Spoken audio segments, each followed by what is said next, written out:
Hello दोस्तों, कैसे हैं आप। अक्सर मैं आपके कमेंट के ऊपर ही अपने वीडियो लाता हूं दोस्तों, और कल काफ़ी कमेंट आपके जनजाति विभाग को लेकर आए।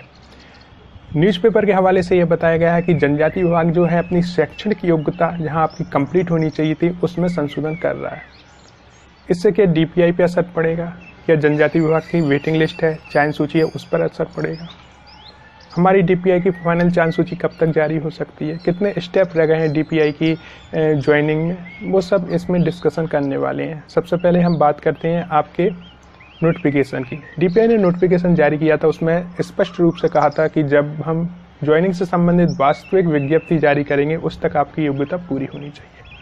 और उनकी वर्ग 1 की बात करें या वर्ग 2 की बात करें, वास्तविक विज्ञप्ति जो है दोस्तों आपके 31 दिसंबर 2019 को जारी हो गई थी। तो डीपीआई ने क्लियर कर दिया था कि वहाँ तक आपकी शैक्षणिक योग्यता पूरी होनी चाहिए, और उस आधार पर बहुत से लोगों को जो है होल्ड या रिजेक्ट कर दिया गया। 8 अप्रैल 2021 को उन्होंने एक आदेश भी जारी किया जिसमें और नियम भी क्लियर कर दिए। तो यहाँ पर जो डीपीआई है उन्होंने अपनी जो विज्ञप्ति जारी की थी वही उन्होंने शैक्षणिक योग्यता पूरी करने की डेट मान ली है। लेकिन जनजातीय विभाग की बात करें तो उन्होंने 30 दिसंबर 2019 तक अपनी विज्ञप्ति जारी नहीं की थी, उसके बाद जारी की थी। हालांकि जो डीपीआई ने अपडेट दिया था वैसा की वैसा अपडेट वर्ग 1 में जनजाति विभाग में भी देखने को मिल जाएगा। तो इस नियम को वो जो है चेंज कर सकते हैं दोस्तों, क्योंकि उनकी वास्तविक विज्ञप्ति डीपीआई की वास्तविक विज्ञप्ति के बाद में जारी हुई थी। हालांकि अभी हम पोर्टल को देखते हैं तो हमें नई जो अपडेट है वहाँ पर देखने को नहीं मिल रही है। ये समाचार पत्र हैं उनमें ही ये प्रकाशित अभी तक हुई है। बात करें हम आपके डीपीआई की, तो डीपीआई की काउंसलिंग लगभग पूरी हो चुकी है। जिन्होंने डॉक्यूमेंट्स अपलोड नहीं किए थे उन्हें भी मौका दिया जा चुका है। यदि वो डॉक्यूमेंट्स अपलोड करते हैं तो 5 जुलाई 2021 को उनका भी वेरिफिकेशन कंप्लीट कर लिया जाएगा। उसके बाद डीपीआई जो है आपकी फाइनल चयन सूची जारी करेगा और उस पर फिर आपत्ति और दावे मांगेगा, और उसके लिए भी समय दिया जाएगा। करीबन 7 दिन दिए जाते हैं उसके लिए कि जो फाइनल चयन सूची जारी की गई है यदि आपको उस पर कोई आपत्ति है तो आप लगा सकते हैं। और ज़्यादातर आपत्ति वो लोग लगाते हैं जो रिजेक्ट हुए हैं। वो एक बार बोल सकते हैं कि हमें आपने जो रिजेक्ट किया है वो इस नियम के तहत ठीक नहीं है, तो उस पर भी विचार किया जाएगा। जब 7 दिन के बाद कंफर्म हो जाएगा कि इस पर कोई भी आपत्ति अब शेष नहीं है तो फिर आगे की प्रोसेस स्टार्ट होगी, यानी आपके स्कूल अलॉट होंगे, उसमें ज्वाइनिंग की प्रक्रिया शुरू होगी। और अभी 5 जुलाई तक आपका डॉक्यूमेंट वेरिफिकेशन कंप्लीट हो जाता है। उसके बाद जो है ये लिस्टेड जारी होंगी, फिर 7 दिन का समय दिया जाएगा। उसके बाद जो है आपको स्कूल अलॉट कर दिए जाएंगे। जहाँ तक बजट स्वीकृत किया गया है डीपीआई के, वो इसी सत्र का स्वीकृत किया गया है। हमारे शिक्षा मंत्री जी ने भी कहा है कि इसी सत्र में हम भर्ती कर लेंगे, क्योंकि बजट ही इसी सत्र का है। तो इसी सत्र में आपकी भर्ती तो हो जाएगी, लेकिन मांग ये है कि हमारी जो भर्ती है या जो प्रोसेस है वो जुलाई में ही स्टार्ट कर दी जाए, क्योंकि जुलाई में स्टार्ट होगी तो जुलाई और अगस्त इनमें आपकी नियुक्ति हो जाएगी दोस्तों। तो इसके लिए सोशल मीडिया हो गया, ज़मीनी स्तर हो गया, हर जगह से मांग जारी है। और इसमें इलेक्ट्रॉनिक मीडिया, प्रिंट मीडिया अब बहुत बढ़ चढ़कर हमारी जो न्यूज़ है वो दिखा रहा है, तो इसका भी असर होता है दोस्तों। शिक्षा मंत्री जी ने भी वक्तव्य दे दिया है कि हमने उन लोगों को मौका और दे दिया है जो कि अपने डॉक्यूमेंट्स अपलोड नहीं करा पाए थे या डॉक्यूमेंट वेरिफिकेशन में भाग नहीं ले पाए थे, उन्हें लास्ट मौका दे दिया है, क्योंकि उसके बाद उनकी जो ज्वाइनिंग है वो रद्द कर दी जाएगी। वहाँ पर जो वेटिंग वाले हैं उनको लाभ मिलेगा।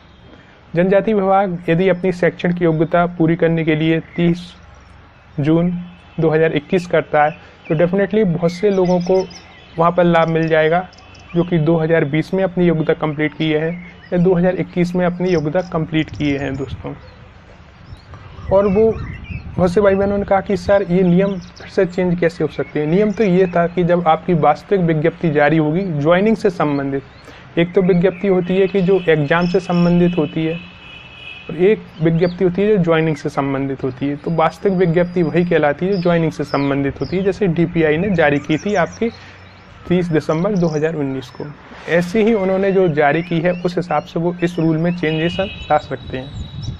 बहरहाल अभी हमारे जो एमपी ऑनलाइन पर है उस पर अपडेट होता है तो डेफिनेटली फिर आपको ये देखने को मिल जाएगा। कंपटीशन थोड़ा सा बढ़ जाएगा, क्योंकि अभी वो लोग बाहर हो रहे थे जो 2020 में अपनी योग्यता पूरी कर रहे हैं या 21 में कर रहे हैं, तो उन्हें वहाँ पर लाभ मिल जाएगा। यदि उनके नंबर अच्छे हैं तो वहाँ पर उन्हें ज्वाइनिंग मिल सकती है। हम देखें तो डीपीआई एक अलग विभाग के रूप में काम कर रहा है, जनजाति विभाग जो है वो अलग विभाग के रूप में काम कर रहा है। दोनों की प्रोसेस अलग है, डेट अलग है, डॉक्यूमेंट्स अपलोड की डेट अलग है, वेरिफिकेशन की डेट अलग है, और दोनों के कुछ नियम भी अलग आपको देखने को मिल सकते हैं। तो उस हिसाब से वो इसको अपडेट कर रहे हैं, लेकिन डीपीआई में जो भी नियम है, जो भी उन्होंने कहा है, उसी के अनुसार उनकी आगे की प्रोसेस चल रही है दोस्तों। तो आई थिंक आप किसी भी कन्फ्यूजन में ना आए, क्योंकि बहुत से लोग तो डीपीआई से जोड़कर इसे देखने लगे थे, जो कि ठीक नहीं है। डीपीआई का नोटिफिकेशन से लेके और अभी तक के जो नियम है वो पहले से ही क्लियर उन्होंने कर दिए थे, और उन्हीं फिर उन्होंने विभिन्न आदेशों के माध्यम से आपके सामने रखा है। तो आई थिंक मैं एक कन्फ्यूजन क्लियर कर पाया हूँ कि डीपीआई की प्रोसेस जो है बहुत जल्दी पूरी होने वाली है, क्योंकि उनका डॉक्यूमेंट वेरिफिकेशन कंप्लीट हो चुका है। सिर्फ आपकी लिस्टें जारी करनी है, स्कूल अलॉट करने हैं और आपको ज्वाइनिंग करानी है। जनजाति विभाग की बात करें तो उनका प्रोसेस थोड़ा सा लंबा चलेगा, क्योंकि अभी तो डॉक्यूमेंट वेरिफिकेशन होगा, फिर उसके बाद फिर वो लिस्ट जारी करेंगे। तो यानी कि डीपीआई के बाद ही उनका जो है नियुक्ति की संभावना बन पाएगी।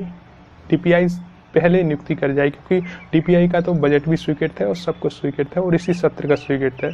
तो जुलाई में जो है आपको नियुक्ति से संबंधित अपडेट देखने को मिल जाएगी, और मांग यही है कि जुलाई में ही आपकी नियुक्ति की प्रोसेस स्टार्ट कर दी जाए, जिससे कि आपका जो संघर्ष है उसे मंजिल मिल जाए। तो ये वीडियो ऐसा ही था। आपको और कोई क्वेश्चन हो तो बिल्कुल कमेंट बॉक्स में लिखें, मैं कोशिश करूंगा कि रिप्लाई दे सकूं। हालांकि कमेंट्स काफ़ी आते हैं तो मैं सभी का तो रिप्लाई नहीं दे पाता, लेकिन जितनी मेरी क्षमता है उतना रिप्लाई देने की कोशिश करता हूं। आपने इस वीडियो को देखने के लिए इतना समय निकाला, उसके लिए दिल से धन्यवाद।